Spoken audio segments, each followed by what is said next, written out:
Welcome back, everybody, to the deep dive. Today, we're taking a deep dive into something that I think affects all of us pretty heavily. The intersection of leadership personality and career success. Yeah. And we've got a fascinating mix of sources this time to unpack. We've got program overviews, some in-depth articles, even some descriptions of real-life leadership assessments. hmm And get this, one of our sources claims that 82%, get this, 82% of organizations admit to hiring the wrong leader. Like, what gives? Why is finding the right person for the job such a huge challenge? Well, it's a question that's worth billions of dollars, literally. Really? The personality assessment industry is booming, Wow. pulling in somewhere between $2 and $4 billion annually. That's a lot of dough. Yeah, people are clearly searching for answers, trying to figure out, what makes someone a good fit for a particular role, Yeah. especially when it comes to leadership. So you're telling me not all personality assessments are created equal? Right. A lot of them lack what's called predictive validity. Predictive validity. Okay. Yeah, meaning they're not actually very good at predicting how someone will perform in a real-world situation, You think they would have figured that out by now, huh? right? So how do we separate the wheat from the chaff? How do we find assessments that actually provide valuable insights? Well, that's where this company, Rutherford International, comes in. Okay. Their model boasts an 85% accuracy rate in predicting performance. Wow. Yeah, and they don't just give you a general assessment. They go deep, evaluating leadership potential across a huge range of roles, everything from board members to project managers, even entrepreneurs. Okay. Yeah. Color me intrigued. Mm-hmm. But before we go full steam ahead with all this leadership potential stuff, one of our sources throws a real curveball our way, and I gotta say I'm a little thrown off by this one. Oh, yeah. What if leadership as a concept is completely bogus? Like, what if it's just made up? Yeah, that's a pretty provocative statement. It is. And what's even more interesting is that this argument comes from someone who used to be a leadership consultant. Oh, wow. They're basically saying it's not some magical leadership quality that drives success. It's just the unique talents of exceptional individuals. So instead of searching for this elusive great leader, we should be focusing on understanding different personality types and figuring out how all of their different strengths, all their different quirks contribute to a team's success. That's the gist of their argument. Okay. They think focusing on individual personalities rather than chasing some abstract notion of leadership is the key to unlocking real potential. It does make you think, huh. Now, this makes me think about the state of employee disengagement right now, which is, it's pretty dire when you look at the numbers. Oh, yeah. Think about this. In August 2021 alone, over 4 million Americans quit their jobs. Wow. That's insane. And then you look at the financial impact. It's estimated that U.S. businesses lose like a staggering $450 to $500 billion each year due to disengaged employees. It's wild. And you look at the reasons behind this mass exodus. Many employees, what are they saying? They're saying they're feeling undervalued. They lack a sense of purpose in their work, struggling to find that work-life balance. Does any of this sound familiar to you out there? It's a pretty common experience for a lot of folks. It is. And that's where Rutherford International's approach really caught my eye. They shift the focus away from finding some, idealized great leader and toward understanding how specific personality types excel in different leadership roles. So they're not looking for like a one-size-fits-all leader. They're looking for a leader whose personality is like the perfect fit for a very specific role. Exactly. They've actually developed this whole framework with 12 core personality types and 60 subtypes, each one linked to a specific level of performance. Oh, okay. Yeah. Hold on a second. You're going to have to break that down for me a bit. What do you mean by levels of performance? So they've got these 4 distinct levels. They range from not effective at the bottom to highly effective at the top. Okay. And what's fascinating is that each level is associated with a specific set of personality traits. They've found that certain personality types are more likely to reach those higher levels of performance in leadership roles. Okay. Yeah. I'm starting to see how this connects back to the idea of ditching the whole leadership concept, right? Maybe instead of trying to mold everyone into some ideal leader, we should be figuring out what kind of leader each personality type is naturally suited to be. Right. It's about understanding your strengths and weaknesses, finding the right environment for your personality type, and ultimately achieving success by being authentically you. I like it. Okay. I'm really curious about these 12 personality types. Give me the rundown. What are we dealing with here? Well, you've got everything from the analytical and detail-oriented inspector personality to the super energetic and enthusiastic promoter personality. Okay.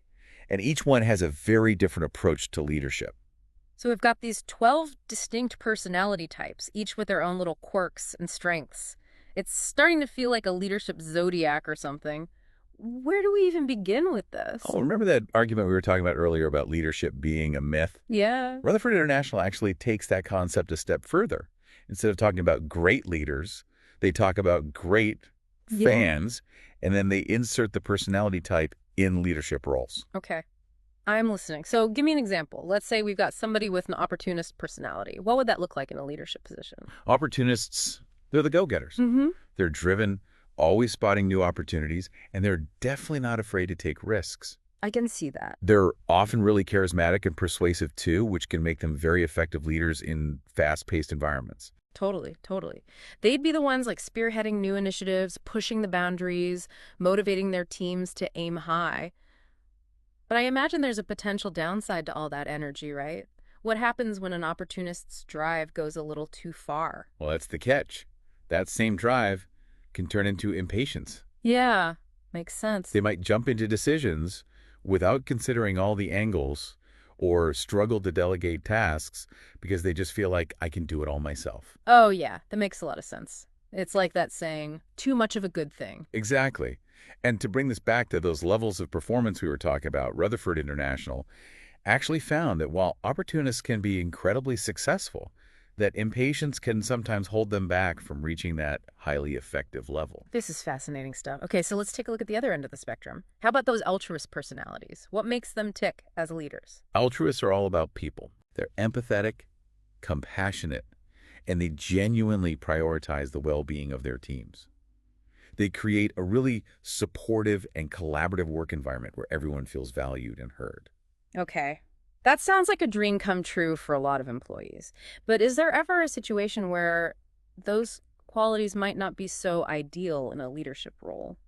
Well, their desire to please everyone and create harmony can sometimes make it tough for them to make those tough decisions, I can see that. especially if it involves conflict. They might struggle to hold people accountable when it's necessary, or they might avoid having those difficult conversations that need to happen. Right, right. So it's not as simple as saying altruists are good leaders or opportunists are bad leaders. It's about understanding the nuances of each personality type and finding the right fit for the specific role, the organizational culture. You got it. And that's where the predictive validity of this model comes in. Okay. It's not about judging or labeling people. It's about using these insights to make more informed decisions about who's going to thrive in which leadership roles. Okay, I got to ask about two more personality types that really caught my eye. What about those imaginative types versus those inventive types? What distinguishes them as leaders? That's a great question.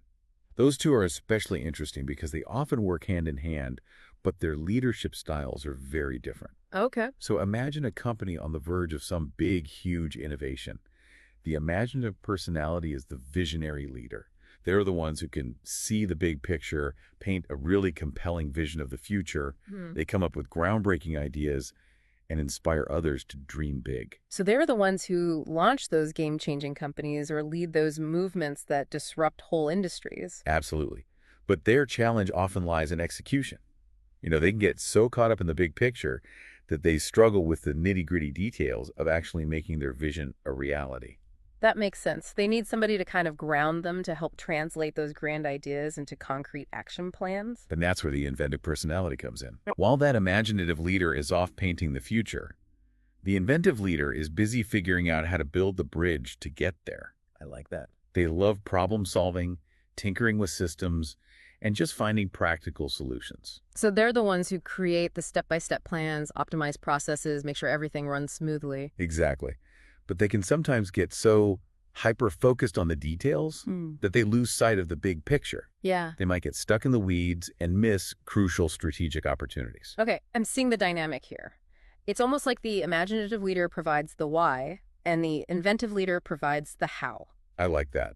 And it highlights how crucial it is to have a balance of personality types on any leadership team. Mm-hmm. You need people who can dream big, and people who can make those dreams a reality. Yeah, it's all starting to click into place. Each personality type brings something super valuable to the table. But what does this mean for our listener out there? How can they apply these insights to their own career journey? That's the million-dollar question, and it Awesome. all starts with self-awareness. So we've talked about, the good, the bad, the nuance when it comes to personality types and leadership. But how does somebody actually put all this knowledge to work for them? Like, what can they do with all this? Well, it all starts with taking a step back and asking yourself some really honest questions. Okay. What are your natural strengths? What are your weaknesses? Yeah. What kind of work environment do you genuinely thrive in? What kind of tasks leave you feeling just totally drained? Yeah, it's almost like taking an inventory of your own personality, Mm-hmm. figuring out what makes you tick. Oh, But don't just stop at like your current role, right? no, Think big picture. What kind of leader do you want to be 5, 10 years down the road? exactly. Yeah. What kind of impact do you want to make on the world? What kind of legacy do you want to leave behind? And once you have a clearer understanding of your own personality and your aspirations, then you can start looking at leadership roles through this whole new lens. So instead of trying to like fit ourselves into this mold that doesn't really suit us, Yeah, we yeah. can focus on finding roles where our natural talents and inclinations are actually assets. Exactly. It's about aligning your personality with the demands of the role and the overall culture of the organization. And if companies were really smart, they would completely revamp their hiring practices to consider personality fit right from the get-go. That's actually something the author of one of our sources strongly advocates for. Mm-hmm. They believe that organizations should prioritize finding the right personality type for the job and for different leadership positions within the company. It's a pretty radical idea, but think about the potential benefits. Like imagine a world where people are hired not just for their skills and experience, but also for how well their personalities actually align with the demands of the role. No more forcing those square pegs into round holes. I like it. It would be a huge game changer. Right. No more feeling like you got to be somebody you're not in order to succeed. People would be so much more engaged, more productive, and ultimately more likely to stay in their jobs for the long haul. And if companies could actually reduce employee disengagement, think about the ripple effect, Yeah, not just on the bottom line, but on the overall well-being of their employees. absolutely. It's a win-win for everyone involved. Totally. Employees are happier, companies are thriving, and we can finally start to chip away at this disengagement epidemic that's been plaguing the workplace for way too long.